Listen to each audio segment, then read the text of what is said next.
Well, hello, everybody. Nice to see you all here.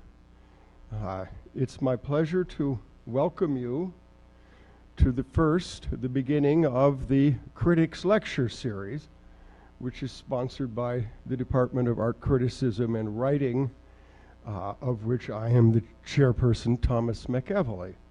So greetings to you all and welcome. We're fortunate to be able to start off this series of lectures with a talk by Arthur Danto, who is hands down the foremost philosopher of art of his time. Arthur taught in the philosophy department at Columbia for 30-some years, and for many of those same years he was the critic for The Nation, a position which had previously been held with distinction by Clement Greenberg and Lawrence Alloway. Out of the confluence of these two positions and of his own natural bent as a thinker and a writer, Arthur went on to explore the relationship between philosophy and contemporary art in a series of books, from The Disenfranchisement of the Art Object to the more recent Madonna of the Future.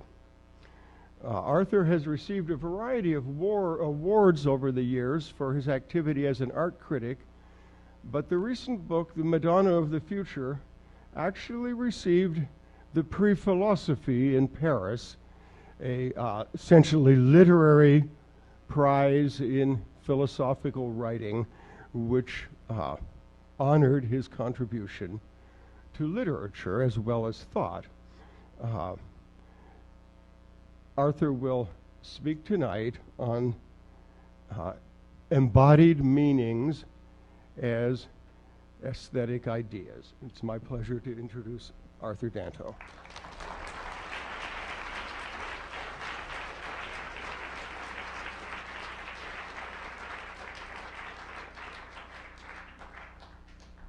Thanks very much, and thank you, Tom, for the nice introduction.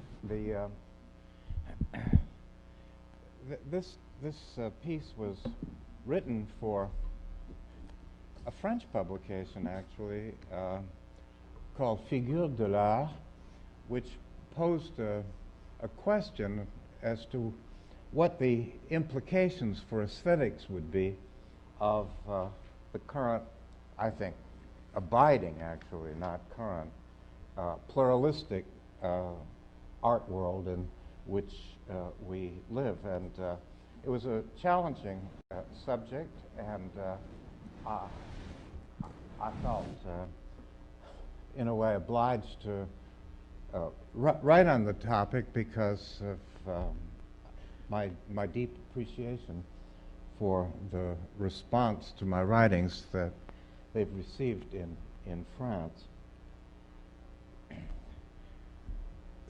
Like many of my things, it begins in a pretty concrete way, and then it gets abstract for a while, and then it goes back to the concrete world. The translator into Hungarian of several of my writings on art theory recently sent me a catalog of the work of a young artist from her country, whose names I'm not at all confident that I've got right, but it's Agnes Aperjesi. The translator, a person called Esther Barbetzi, is a very gifted critic in her own right, and I can't do better than quote from her letter, which explains why she felt that I would be especially interested in Aperjesi's art. She thought your ideas about transfiguration and the commonplace applied to her work, and she took inspiration from your essays. Hers is a remarkable and long journey from experimental photography to an absolutely unique venture of collecting wrappings of household products and taking the humble sign language of ordinary household chores, recreating them as objects of beauty and irony. The products, the household products, like dishwashers, vacuum cleaners or underwear, were in all likelihood intended for export to countries anywhere in the world, which implies that they will fit into forms of life which must insofar be much the same the world over. So the images must themselves belong to the sign language of globalism, necessarily universal in that they have to be legible to consumers who cannot be counted on to have a common language. The signs show what the consumers need to know about the products they've purchased, which side of a pair of underpants is front and which side is back, for example. In many, though not all cases, they are pictograms or even isotypes, which is an acronym for International System of Typographic Picture Education. Signs of a kind initially invented, actually, in 1936 by the logical positivist philosopher Otto Neurath, who may have been influenced by Wittgenstein's so-called picture theory of language. Neurath anticipated globalism in saying, and I quote, "The visual method becomes the basis for a common cultural life and a common cultural relationship." Just consider their international use in giving traffic directions to drivers who may or may not be able to read the language of the country in which they're traveling, or in guiding us through foreign airports. Isotypes, many of which were actually invented by Neurath, are among the rare practical and positive contributions made by modern philosophy to the common life of humankind.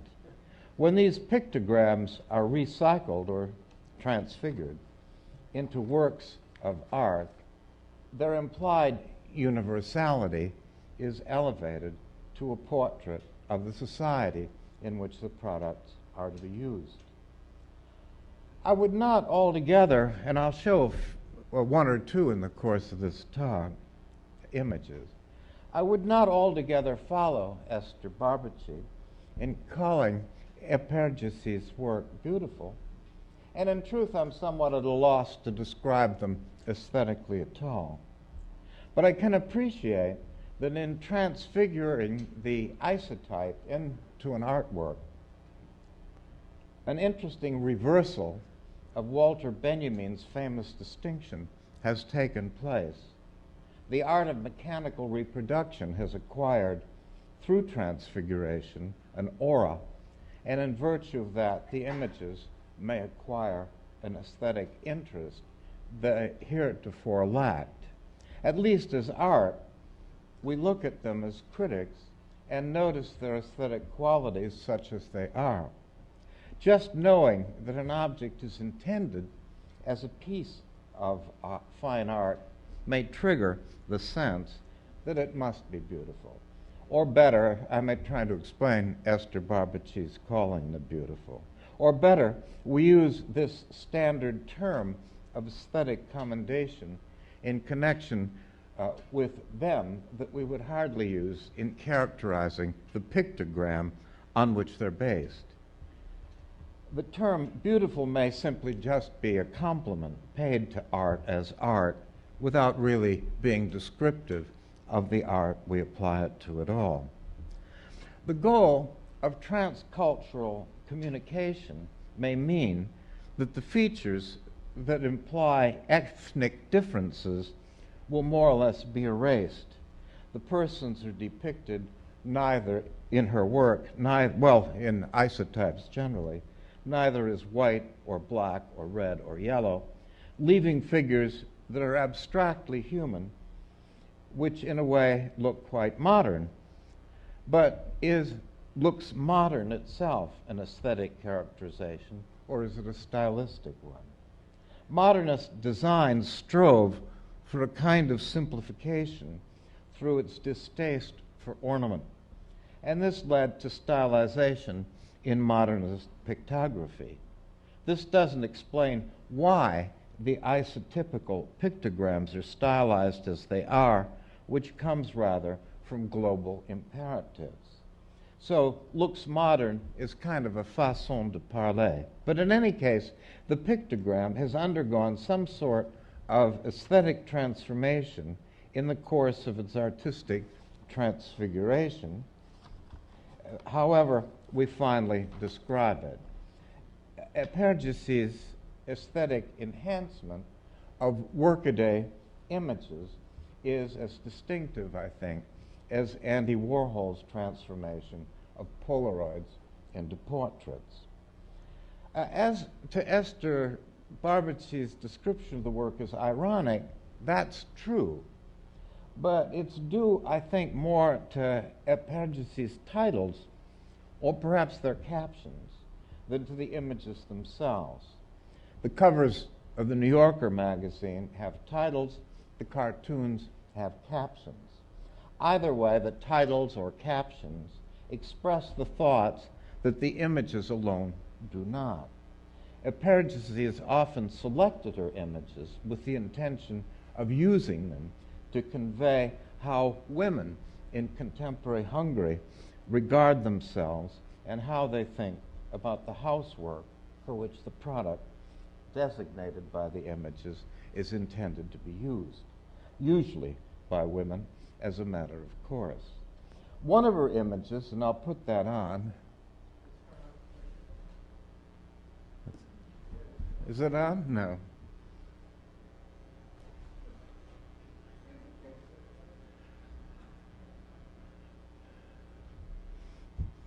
I think that could be clearer. Yeah, that's not the kind of transformation I had in mind. No, that's the last one. I'm sorry. Can you just go? It was the other way around. I apologize. Could you go back? Yeah, this is the one I wanted. This is not an isotype, but it's one happens not to be, but it doesn't particularly matter for the purpose of this example. This image shows a man, a woman, and a child on bicycles. It's difficult to imagine what product it stands for, though I would guess that it belongs to what we might think of as the secret life of women. The image could show a woman living a full, active life, which sounds like an advertisement, thanks to the product in question. So I'll leave it to your imagination to figure out what the product would be. Whatever its rhetorical aim, Eperjesis captions it this way: "My new boyfriend seems interested in my daughter. I hope it's not just for show." This is interesting because the woman is evidently a single mother looking for a new relationship. The irony derives from the implication that while women in contemporary society have been liberated, they remain in a disadvantageous position in relationship to men, as much so in Hungary as in America or Western Europe. They're the ones who have to worry about relationships, the ones who do the housework, and to hope that men are not just out to exploit them sexually. The irony in this particular case goes well beyond the power of isotypes. The three figures could, after all, just represent a family. Interesting, most of the women in these images are in Western clothing, which has, in a kind of way, itself become isotypical. I imagine that the isotype, for instance, on the door of women's toilets, shown with a short, flaring skirt, would be recognized in airports everywhere in the world, even by women who wear burqas. In any case, the titles or captions have to be translated, as the artist has done, from Hungarian into the language of the country in which they're to be shown. English, for example, in the catalog I saw. English itself is not, for all its ubiquity, isotypical, even if it were universally used, as Latin once was. There'd be a distinction between pictures and words, which means that while isotypes may validate the picture theory of language, they do so in ways that have nothing to do with the natural languages that are spoken or written.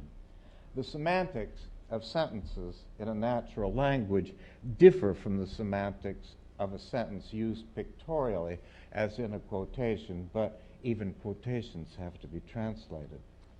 Now, tempting as it would be to dwell on the artistic semantics of Epperjesi's pictures, my immediate purpose in using her work has to do with its extreme contemporaneity and to the way it illustrates the pluralistic structure that has increasingly come to define the production of contemporary art, especially since the 1960s, when artists really first began to explore the possibility of using vernacular imagery.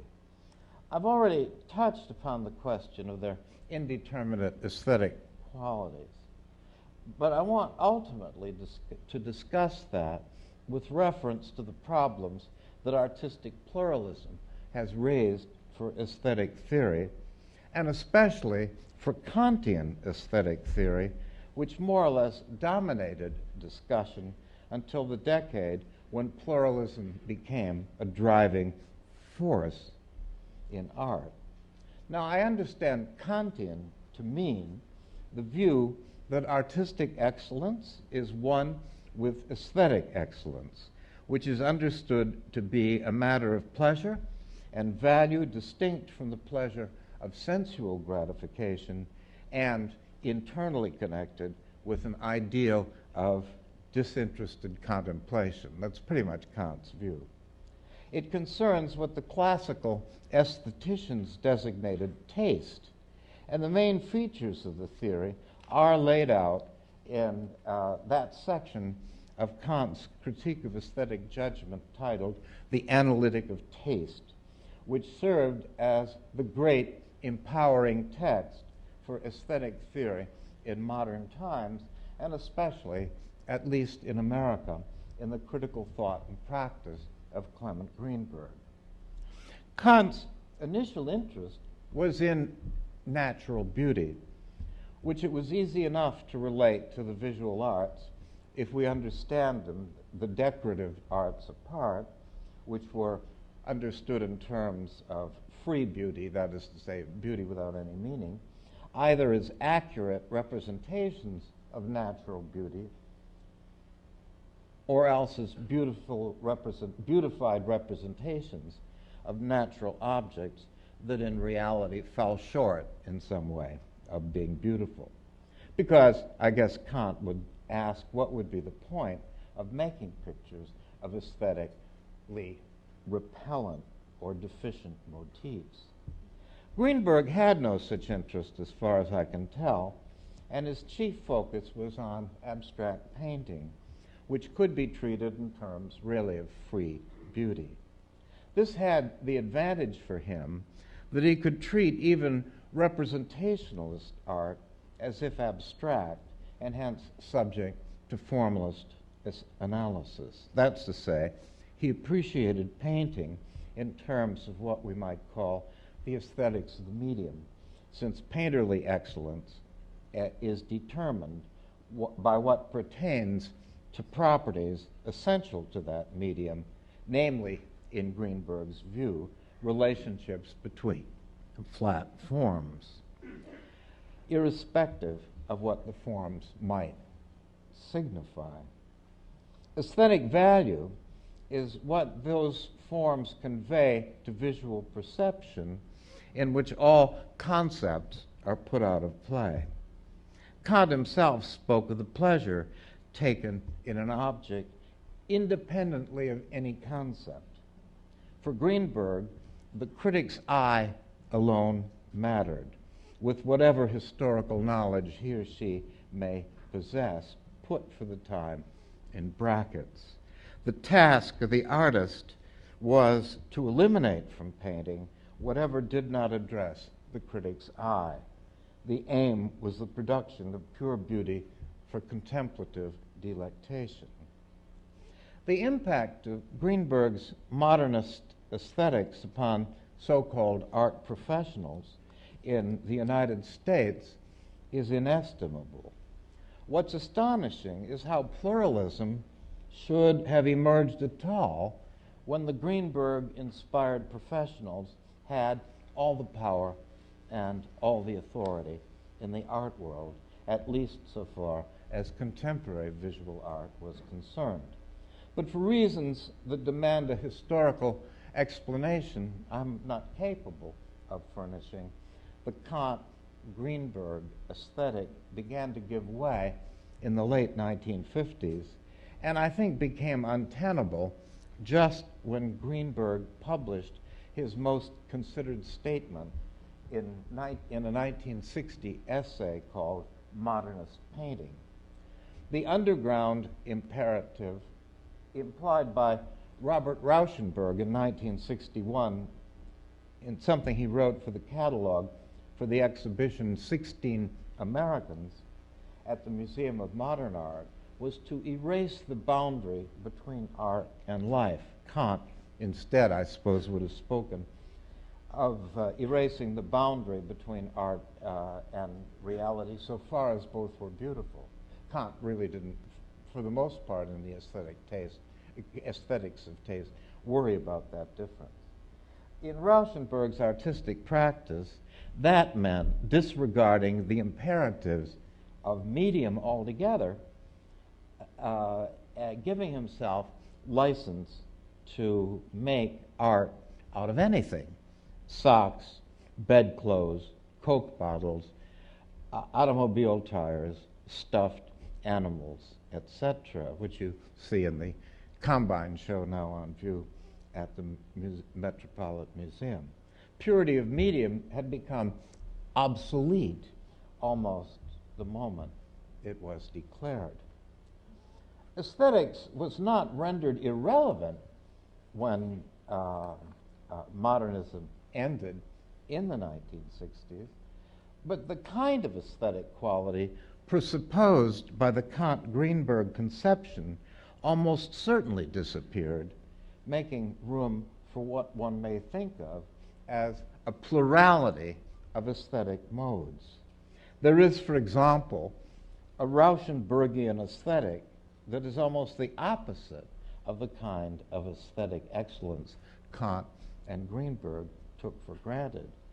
It's the aesthetics of grunge and mess, as exemplified in Rauschenberg's work called Bed, where he slathered paint over the bedclothes and quilt in which the work materially consisted.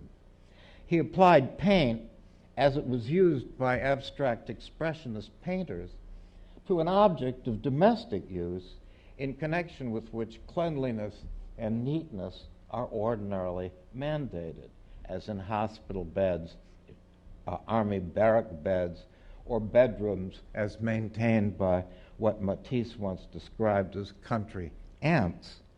Grunge is the aesthetics of disorder, flaunted by rebellious adolescents, and there is little question that a taste for it can be developed and even exploited by marketing torn blue jeans, tacky T-shirts, and athletic jerseys to young people concerned to identify themselves through a style of affected slovenliness. Kant's main ambition was to combat what one might call a pluralism of taste, by which I mean the common and sometimes cynical view, or somewhat cynical view, that beauty is in the mind of the beholder, and the differences in taste are relative to differences in beholders' minds. Kant undertook to show, or argue at least, that beauty is and ought to be univocal, the same for everyone. That was a kind of aesthetic colonialism, the view that so-called primitive societies were simply aesthetically retrograde in their taste, which was the theoretical underpinning for the suprematist view of Western taste that came to be Victorian anthropology, for example. Greenberg was convinced that his critical practice was validated by Kant's critique of aesthetic judgment, which he often proclaimed the greatest book ever written on art. In truth, the direction of validation might equally have gone in the opposite direction. The remarkable success of Greenberg's critical judgment could be taken to have conferred a measure of validity on Kant's otherwise exceedingly abstract formulations, which derived a surprising confirmation at Greenberg's hands from a body of painting that would barely have been thinkable in Kant's century. Two of Kant's claims give particular support to Greenberg's practice, which came to typify aesthetic attitudes that prevailed in the New York school. First, there was Kant's argument that judgments of beauty are non-conceptual, and secondly, that they're universally valid. That is to say, they're in no sense merely personal. Greenberg rarely spoke of beauty. His interest was in what he called quality in art, which meant that his views could not easily be extended to the aesthetics of nature, which would, of course, have been of central interest to Kant. In 1961, Greenberg wrote, "Quality in art can be neither ascertained nor proved by logic or discourse. Experience alone rules in this area, and the experience, so to speak, of experience."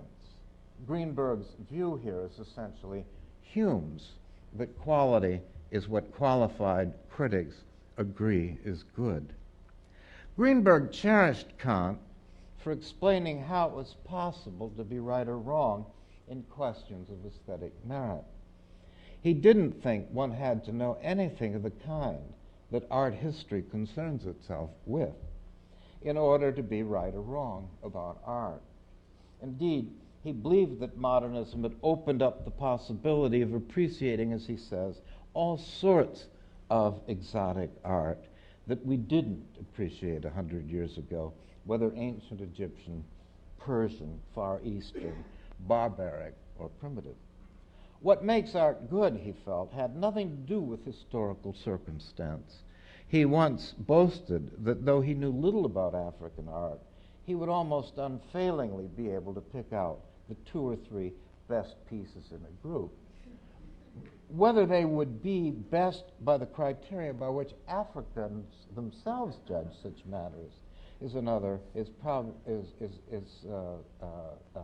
that's to say they needn't be the criteria by which Africans themselves judge such matters, but probably that was because they were driven by beliefs that had little to do with aesthetic qualities as he himself understood them. There was little to say in front of a piece of good art beyond the admirative wow, but that in no sense meant that one was merely venting feelings, as Greenberg's positivist contemporaries in philosophy would have said, having come to the view that aesthetic discourse is non-cognitive. That it was, on the other hand, non-conceptual is underwritten by Greenberg's way of closing his eyes and then opening them only when the work to be judged was in front of him. What immediately flooded the eyes, as if in a blinding flash, before the mind had time to bring anything to bear by way of external association, was what, in his view, aesthetic experience rested upon. Greenberg's homemade aesthetics, as he called it, was validated through his actual success in identifying artistic merit, particularly in championing Jackson Pollock at a time when there was still resistance on the part of many critics to abstract art of any sort at all. That would have included conservative art critics on the major New York newspapers at the time. John Cannaday, for example, at the New York Times, Emily Gnauer at the New York Herald Tribune. Greenberg says they lack the right to pronounce on abstract art because they've not taken the trouble to amass sufficient experience of it. Without experience enough to be able to tell the good from the bad in abstract art, no one has the right to be heard on that subject. That's Greenberg. But it also included European critics, such as David Sylvester, who came round to agreeing with Greenberg on Pollock's preeminence. What could I have been using for eyes, he wrote in The Nation, actually, after having said that whatever Pollock had achieved was done better by a great number of European artists whom he named off. Greenberg was the high-brow New York intellectual referred to in a 1949 Life magazine article that made Pollock famous. The massive endorsement of his assessment of Pollock had about it the quality of the scientific proof. It gave him immense authority as well as great power in the art world. When Greenberg, and more excusably Kant, went wrong was in their failure to recognize that there is a nearly boundless set of aesthetic qualities, something that came to be recognized when philosophers of language touched on the vocabulary of aesthetics almost at the same time that Greenberg dominated critical discourse in America. I have in mind particularly observation, well, in a way an observation by a philosopher now almost forgotten, I suppose, a man named J.L. Austin, who taught at Oxford, and where Austin wrote, "How much it is to be wished that we could forget for a while about the beautiful and get down instead to the dainty and the dumpy." Austin stated that in describing his philosophical practice in a very important 1956 paper called A Plea for Excuses, and he called his method linguistic phenomenology. Essentially, that meant working out the rules that do govern linguistic practice, what we say when, to use the slogan of what was called ordinary language philosophy at the time. And some interesting discoveries were actually made by philosophers of language like Frank Sibley, who attempted to prove that aesthetic predicates were not rule-governed. It would have been interesting to find out if that was the criterion for aesthetic predicates as a class, for beautiful, dainty, dumpy, grungy, just to begin with, and if not, what criteria, if any, are there? Linguistic phenomenology really didn't long survive Austin's death in 1960, the year Greenberg's Modernist painting was published.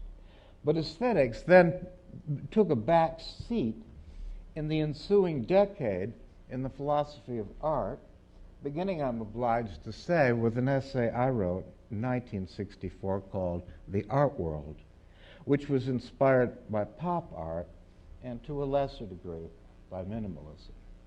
With the work of Richard Wollheim and especially of George Dickey, the central issue became the definition of art, and that has more or less been the project for analytical philosophers ever since. What was interesting was how minor a role aesthetics played in that collective investigation, almost as minor as the role that aesthetic qualities played in advanced artistic production and criticism in the increasingly globalized art world in the United States and England, but also in Germany, Italy, France, Spain, Japan, and finally everywhere that art was made, down to the present moment. The artists that mattered philosophically at that time were preeminently Duchamp and Warhol, Eva Hesse, the minimalists, and the conceptualists, in whose work aesthetics was of negligible significance. And since the definition of art had to deal with the ready-mades and the Brillo boxes, in which aesthetic qualities were marginal at best, there was a question whether aesthetics had anything really to do with art at all. And that was a revolutionary shift, given that from the outset it had seemed self-evident that aesthetic pleasure was what art was all about. I was pretty bearish, I have to say, on the importance of aesthetics for art.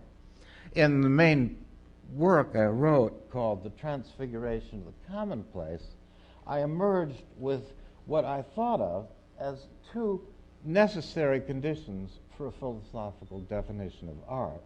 That art, in the first instance, has to be about something, has to have a meaning, and secondly, that an artwork embodies its meaning, which is what art criticism addresses. How does that material object embody that particular meaning? I condensed that by calling works of art embodied meanings. And in the most recent straight philosophical work I did, a book called The Abuse of Beauty, I more or less acknowledged Austin's discovery that aesthetics is wider than had been traditionally recognized. And I asked if there were not a third necessary condition, namely that to be a work of art, something has to have some aesthetic quality. If not beauty, then let's say grunge. If not grunge, then something else. And I ended the book skeptical that art need have any aesthetic qualities at all. I did, however, make a distinction worth emphasizing, I think, between internal and external beauty, as I called it, and by generalization, between internal and external, X, where X stands for any aesthetic predicate that may be applied. And there are really, when you begin to think of it, hundreds and maybe thousands, maybe unlimited number of aesthetic qualities. This is what I meant by internal beauty. The beauty of an artwork is internal when it contributes to the work's meaning. I offered in that book several examples of that from contemporary art, including Robert Motherwell's Elegy for the Spanish Republic and Maya Lin's Vietnam Veterans Memorial in Washington, D.C. And in a subsequent essay, I thought a very successful example was the use in a classical work by Jacques-Louis David, a use made of beauty in painting the body of the figure Marat as beautiful in a painting called The Assassination of Marat, which looks actually like a descent from the cross. The beauty of Marat was like the beauty, really, of Jesus, and the meaning of the painting was that Jesus, or interchangeably Marat, died for the viewer, who must acknowledge the meaning of the sacrifice by following their imperatives. That is to say, follow me, Christ would say, or let's overthrow the aristocracy and its associated injustices in Marat's view.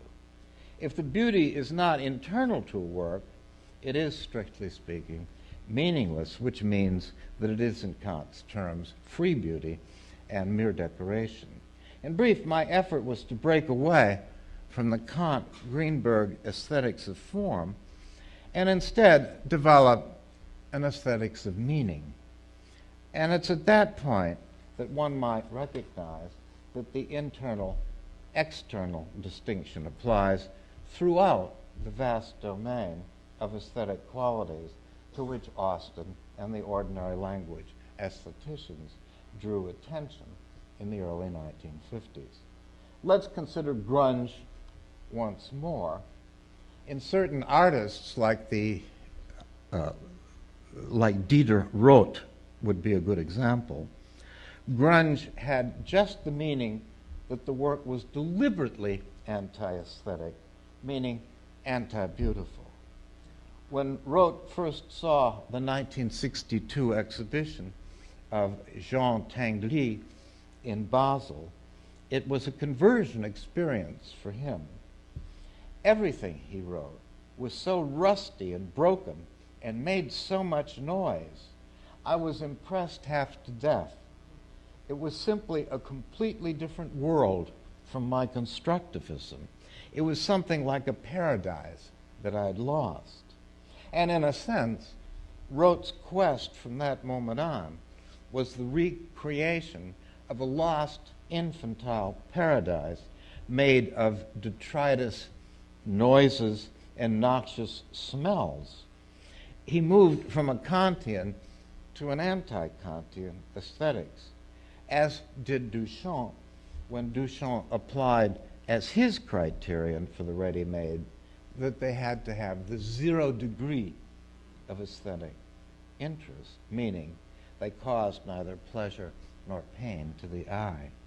They were non-aesthetic from the narrow perspective of the aesthetic of taste, but they were entirely aesthetic from the widened perspective that was to open up in the 1960s when aesthetic blandness became an aesthetic quality internal to the meaning of the ready-mades and itself a matter of taste, the way grunge had been for Dieter Roth. There is, one might say, an aesthetic of ready-made images of the kind of which Agnes Eperjesi makes her art. It's not easy to describe that aesthetic, but it's easy enough to recognize, and it's probably due to contingencies of design, itself due to the requirement of making images easy to read and to understand everywhere in the globalized world. There is, to take a kindred form, an easily recognized aesthetic in the coarsely drawn images of the simple advertisements that Andy Warhol used in his first exhibition, which took place in April 1961 in the store windows of Bonwit Teller's women's store on 57th Street and Fifth Avenue. They were the kind of advertisements that were printed on pulp paper in cheap publications advertising cures for acne, baldness, shyness, and the vexations of the loveless. Let me see if I can just, well, let me go back then. Yeah, this is one of the images that was in Bonwit Teller's window called Before and After. And it's the aesthetic of cheap black and white ads explained by the need to make salient the blemishes that would cause viewers to buy whatever the product advertises itself to do. But how do you describe an aesthetic like that? But that aesthetic gets to be internal to the works Warhol made of them, as the aesthetics of the package or package images gets to be internal to the work that Agnes Eperjesi based on them. Both bodies of work show their origins and draw meaning from it, though this is not the whole meaning of either artist's work. The upshot of that excursion is that the answer to the question of whether aesthetics survives into the era of pluralism is yes and no. It's no if we're thinking of the Kant-Greenberg aesthetic of taste and disinterested contemplation. It's yes if we're thinking of the way in which different aesthetic qualities, many of them antithetical to taste as construed by Kant and Greenberg, are internal to the meaning of works of art, construed as embodied meanings. In brief, the age of pluralism has opened our eyes to the plurality of aesthetic qualities, far, far wider than traditional aesthetics was able to countenance. I would say, moreover, that each of these aesthetic qualities is at least as objective as Kant supposed beauty was. Aesthetics is in the mind of the beholder, but only in the way in which sense qualities in general are in the mind of the beholder, just as the philosopher Hume argued they are. Beauty in things, Hume wrote, exists in the mind, but this in no sense distinguishes them from anything else, inasmuch as, I continue the quotation, tastes and colors and all other sensible qualities lie not in bodies, but in the senses. The case is the same, he said, with beauty and deformity, virtue and vice. This doctrine, however, takes off no more from the reality of the latter qualities than from that of the former. Though colors were allowed to lie only in the eye, would dyers or painters ever be less regarded or esteemed? There's a sufficient uniformity in the senses and feelings of mankind to make all these qualities the objects of art and reasoning and to have the greatest influence on life and manners. Now, having taken, just excuse me, I'm just going to try and get a glass of water.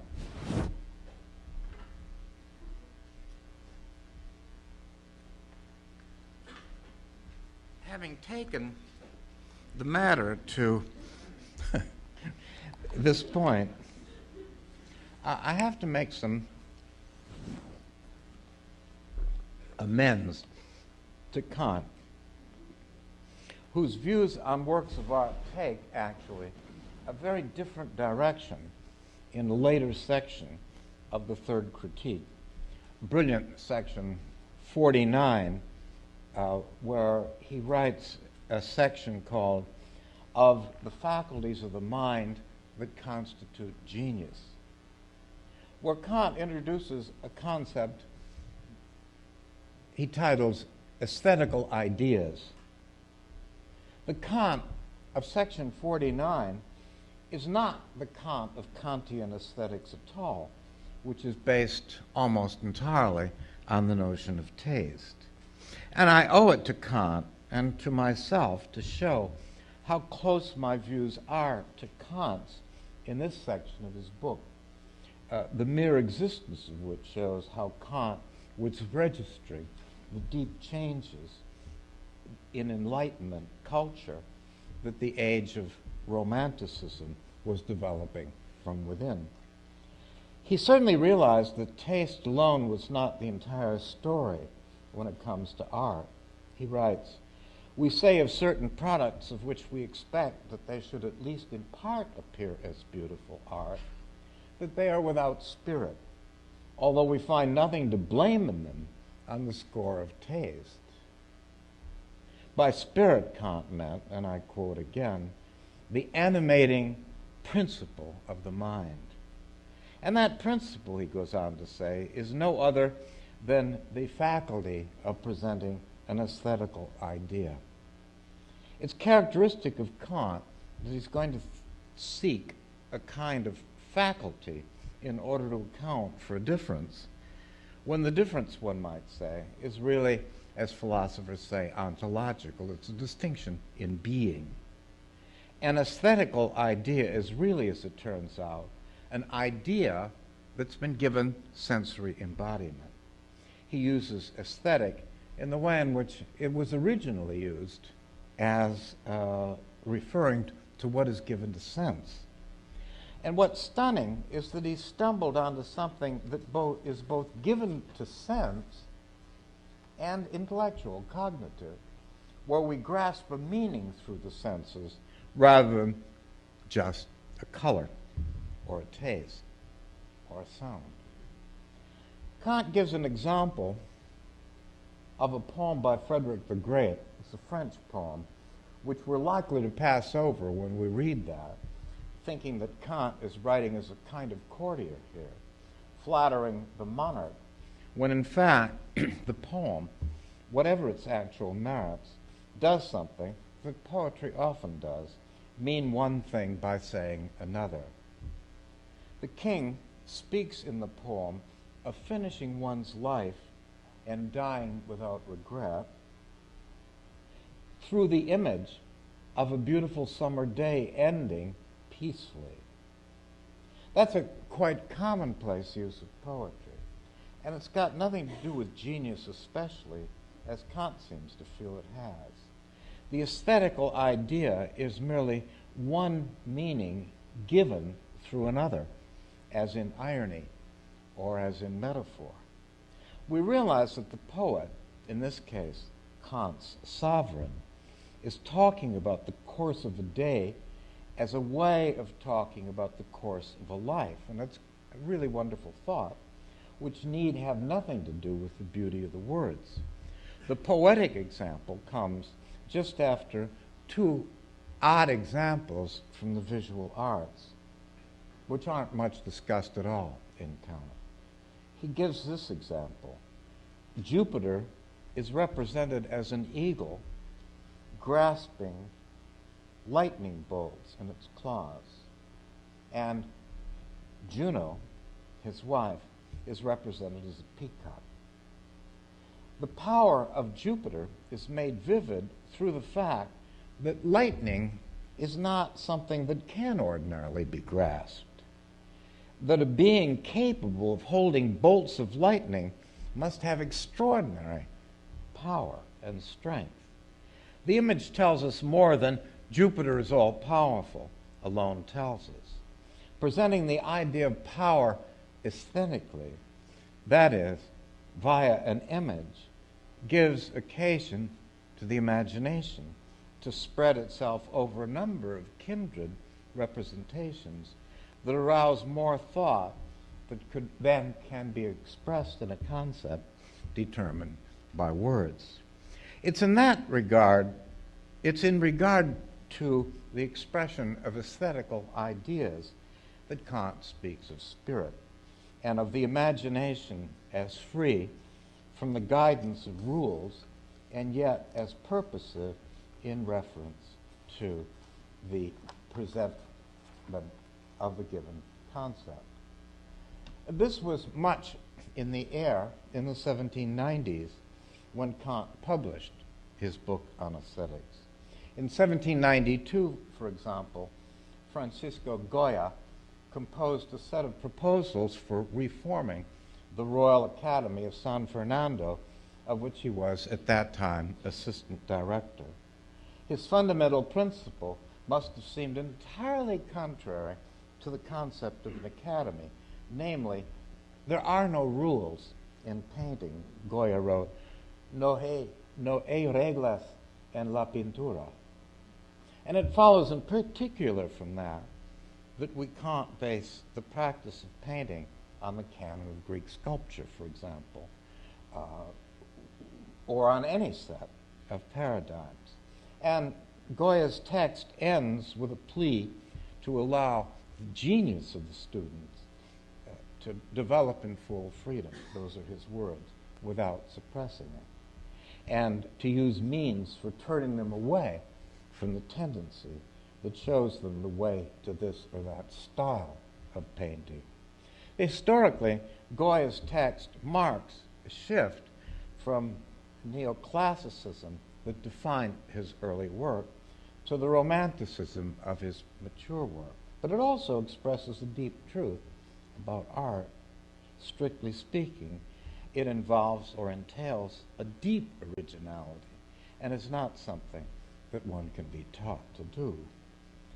Aesthetical ideas have nothing much to do with the aesthetics of taste, and they're what's missing entirely from Greenberg's agenda, who seldom speaks of meaning in his discussions of quality in art. In a sense, aesthetics, which has application to natural and physical beauty, has little to do with art, which in Goya's time was imitated in the academies by copying plaster casts of what were felt to be paradigms of classical beauty. There's very little of that in Goya's masterpiece, Los Caprichos. However one characterizes them, these are hardly celebrations of ideal beauty. Caprice embodies the idea of spirit. But I draw attention to Goya's advertisement for that work, which was published in the Diario de Madrid, where he claimed for La Pintura a right to criticize human error and vice, although such criticism is usually, he writes, taken to be exclusively the province of literature. If no hay reglas in La Pintura, then there's no rule against using painting for purposes of holding a mirror up to the innumerable, and this is Goya speaking again, the innumerable foibles and follies to be found in any civilized society. Greenberg would have rejected the term would have rejected that as having nothing essentially to do with the plastic arts at all. Literary would have been a term of critical dismissal in Greenberg's vocabulary and in formalist vocabulary generally. My own view is that the relationship of aesthetics to art was always external and contingent. The advent of pluralism has changed nothing in that respect. But the theory of art as embodied meanings, as the aesthetical presentation of ideas, makes it clear how aesthetic qualities can contribute to the meaning of a work that possesses them. This, I'm certain, is what Hegel intuited when he declared at the beginning of his lectures on aesthetics why artistic beauty is, as he puts it, superior to natural beauty. It is because natural beauty is meaningless, not incidental, something Kant would have accepted, since Kant believed that natural beauty is a symbol of morality and gives us a sense that the world is not indifferent to our hopes and needs. Beauty for him has a kind of a kind of theological meaning. Painting natural beauty, as in the immense canvases of the Hudson River School, was an effort to capture that kind of meaning. But its presence in those works is internal to their beauty as art. One can accept that without for a moment believing that nature itself is God's message in the medium of mountains or mighty waterfalls. The 1961 works of Warhol I spoke of convey aesthetical ideas, though they have only as aesthetic qualities what belongs to cheap advertisements through their cheapness.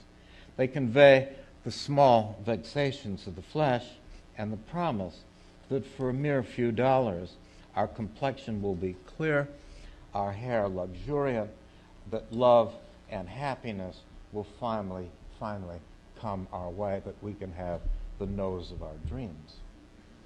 What Agnes Eperjesi discovered in the throwaway packaging in which consumer products are wrapped are portraits of the society in which these products are used.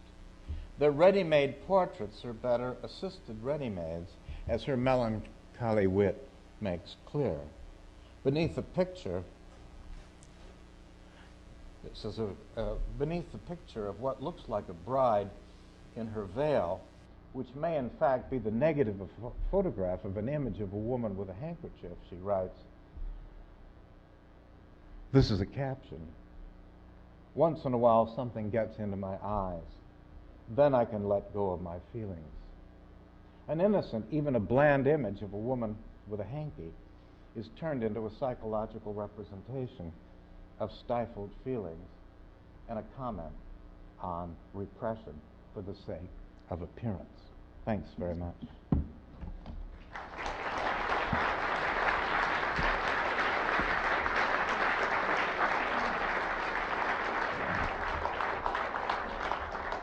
I think I should give a plug to Agnes and let you know that she's in New York. Maybe she's here for all I know.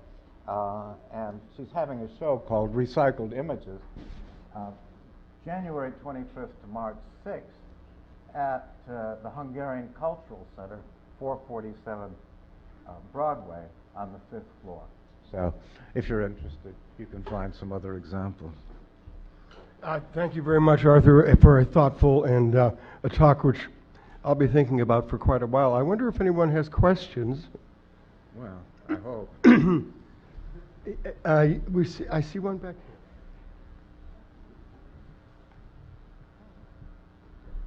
here. Hi, Dr. Danto. This is Jan. My question involves just you've given us some very thoughtful ideas about pluralism, but also left the door open for what is pluralism. I'm sorry. What do you consider pluralism, and do you when do you think modernism started? For example, Rob Storr said recently that he thought modernism started with David, perhaps, and that it had not ended yet. So are you saying that modernism ended in the 60s and 70s, or that pluralism has no aesthetic, or that it has a variable aesthetic, or that its relationship to aesthetics is much more broad than anything we've considered so far? Yeah, I think the latter, almost certainly. I mean, the suggestion I have is that pluralism beginning to set in. When exactly historically is difficult to say, maybe with Dada earlier, maybe with Dada in Zurich in 1915. However it sets in and whenever that happens. And that's as obscure a historical question, I think, as probably when did modernism really begin? Greenberg thought it began with Manet. He thought that the flatness in Manet was a sign that Manet had recognized the illusion was finished, basically, and hence the tradition of capturing appearances was essentially over.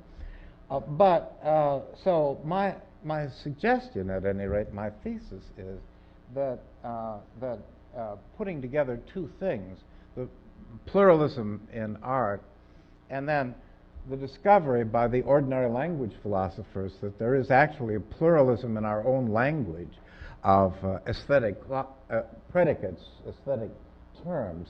You can go on. I mean, delicate, for example, disgusting. Those are all aesthetic qualities and so forth.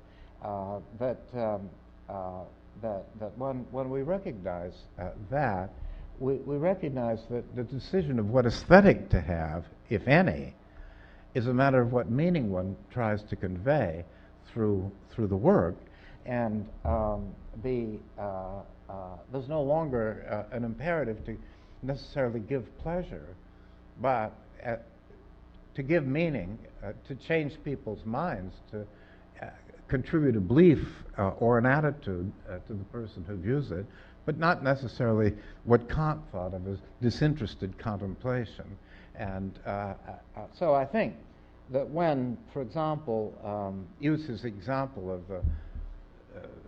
Zeus or Jupiter holding lightning bolts, it's meant to convey to the mind of the viewer the power of Jupiter, not provide an image for aesthetic delectation and so forth. And then it's up to the artist to find out how best to convey that from an aesthetic point of view. In other words, you've got as many options as you have media and as you have meanings that you're trying to get across. That basically is the thesis.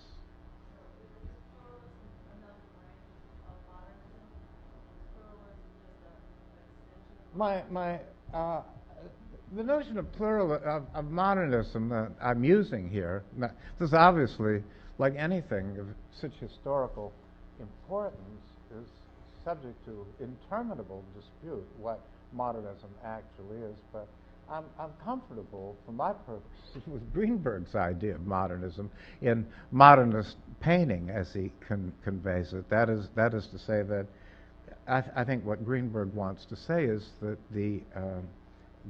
that art becomes modernist when artists become concerned with thematizing the media that they use, that each art has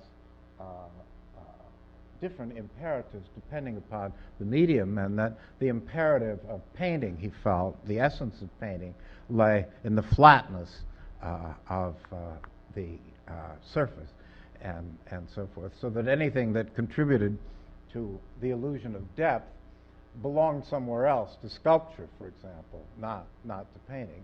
And so the idea of being true to the medium was what he felt modernism consisted in. And interestingly, in that essay, Greenberg says Kant really was the first modernist because he was the first one to apply the methods of philosophy to the medium of thought and what was the essence of thought or reason.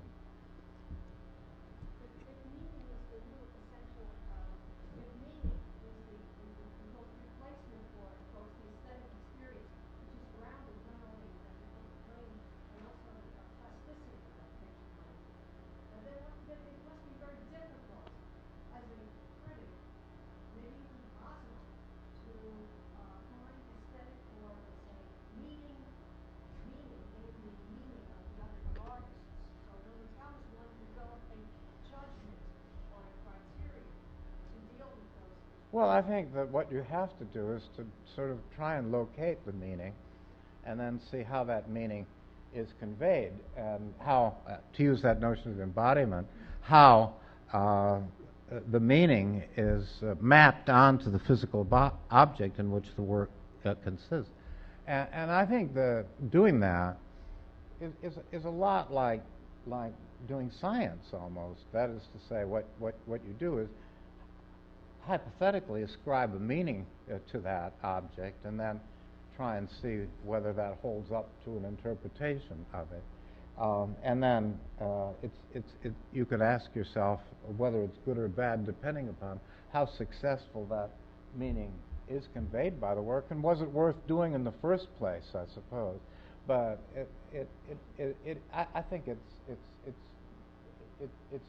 it's not hard in the sense that if that's your view of what criticism should be, that does give you something to do other than to contemplate the work and say how wonderful or how beautiful or anything like that.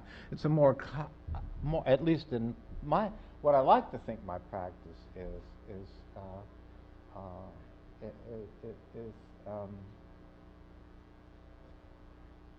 to give people a reason for thinking about it. It's something having to do with thought rather than with just looking, and I mean there'd be room in that certainly if somebody wanted to do work that was there simply to provide pleasure for the eye.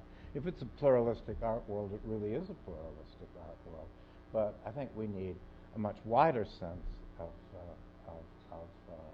what as we move from the kind of art that people of Greenberg's generation were most comfortable with to the kinds of things you're obliged to deal with all the time if you're in the critic's position or in the viewer's position.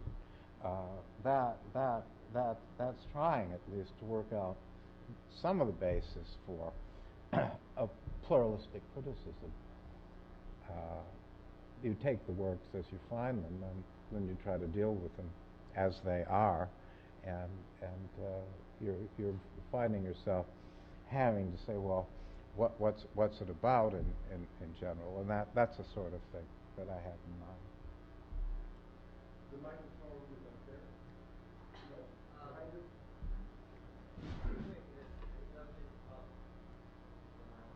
Considering this notion of meaning, is the sort of meaning you have in mind that's embodied by art, is that sort of meaning susceptible to ethical judgment?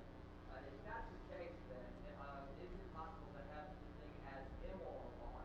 And if there's such a thing as immoral art, does the unethical nature of art have any impact on our aesthetic evaluation of the art? Sure. I mean, yes, the answer is, yeah, of course. I mean, I think it's being immoral be reason for finding it objectionable, but that's not the same thing as saying it's not art. It certainly can be art and be immoral at the same time, if you think. Even good art, yeah, I don't have any problem with that, but that doesn't mean that you can do it. I mean, if somebody says, well, I've got this idea, we're going to kidnap 12 babies and boil them and exhibit that, and so forth, and say, well, yeah, it would be art, all right, and it would really have an impact, but you can't do it. Yeah. Excuse me, sir? Yeah, I'm sorry. I'm always trying to figure out how much of a Hegelian you really are. And, you know, it's fashionable among certain sort of Hegelian pragmatists in this town to talk about being Hegelians of the bad infinite. You know, certain things in the Hegelian dialectic are just fine, but we want to avoid those moments of big resolution, the dreaded absolute, and so forth. But sometimes when you talk about your Brillo box moment and pluralism and the way you've just been talking about it, you talk about it as a kind of self-realization of art, a coming to self-consciousness, you know, those Hegelian type terms, in such a way that pluralism, you couldn't maybe really be anything but the last moment in somewhere. You couldn't have anything after pluralism. Maybe you don't mean that. And I like, other times you talk about pluralism as just sort of where we are, and so we ought to talk about it that way. But sometimes I think this normative dimension creeps in, where pluralism is sort of where we have to be, and we couldn't, that it can't be surmounted. And I don't understand why couldn't we just say pluralism is another moment, and modernism was one, and another one might come after that? Or are you defending something about pluralism as being a bigger Hegelian kind of resolution? And if you are, why do I feel uncomfortable about that?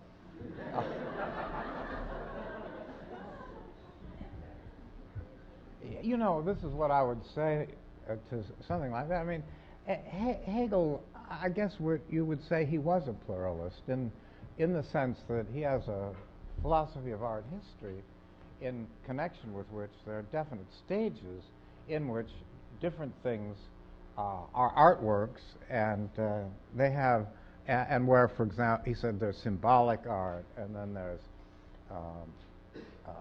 classical art, and then what he called romantic art, which is an odd word, but in classical, in symbolic art, he thought architecture was the paradigm, and but when sculpture became the paradigm in classical art, you couldn't apply to it the kind of criteria or considerations that you would apply to